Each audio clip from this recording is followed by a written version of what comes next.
lot of updates. It's because it's very mobile focused. Obviously, Samsung sort of came out with like their new S5 phone. We had the Gear 2 was shown. We had the normal Gear on here before, which is the smartwatch.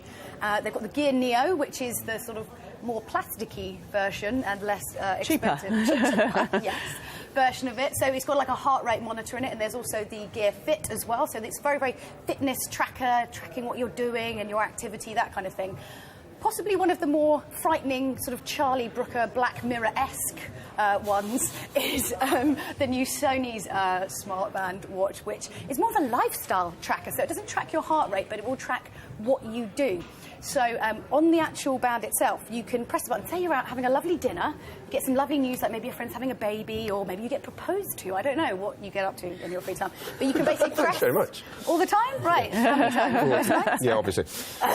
You press the button on it, and it basically makes a mental note that something interesting is happening, and it will basically record what music is playing, who you're with. You see, I've got a brain that does that. It's kind of creepy. We're not going to need it anymore, are we? We're not going to need to use that. You don't need them now anyway. That's what Wikipedia's for, and if you don't have much right? of a life, it's a bit embarrassing. You're just sitting at home. Okay, EastEnders was on. EastEnders was on. EastEnders was on. But yeah, so then it puts it together in this lovely, quite exciting sort of chart of your life. You're not supposed to share it. So if you're with certain people, you're not supposed to put up on Facebook, oh, well, I was here and I was doing this. It's just for you. It's like a interactive diary of what you were doing and what photos were taken. And how long can you keep it for? I mean, how long does it go back to? Can you store it, or is the information just over instantaneously? Right, so basically it links to the mobile LifeLog app, so it's basically talking between it, and it will store that information basically and use the phone to retrieve all that information.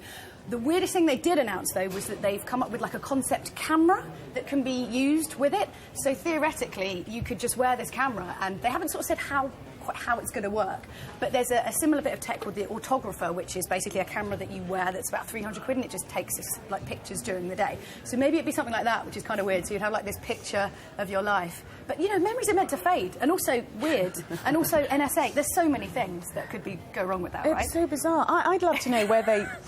You know, what research they base this on. You know, what are people telling them that they need to be reminded of a moment in time? Too much sci-fi films. They're like, we can do it. Let's just do it, and not really think about why. But then some people really like this idea of a quantified life. You know, looking at stats, I can look at pie charts of my sleep patterns. Oh, God, no. I can't do anything worse. Anything else that grabbed your fancy? So, of course, then, Nokia have now come out with a new range of X phones, which are kind of like a lower scale, cheaper phone, which should be for emerging markets, stuff like that. There was also... one of the bigger things as well is obviously because Nokia's being bought out by Microsoft, the new range of phones that are coming out are going to be, they're not going to be using Windows, basically, so that's quite interesting because obviously Microsoft have Windows.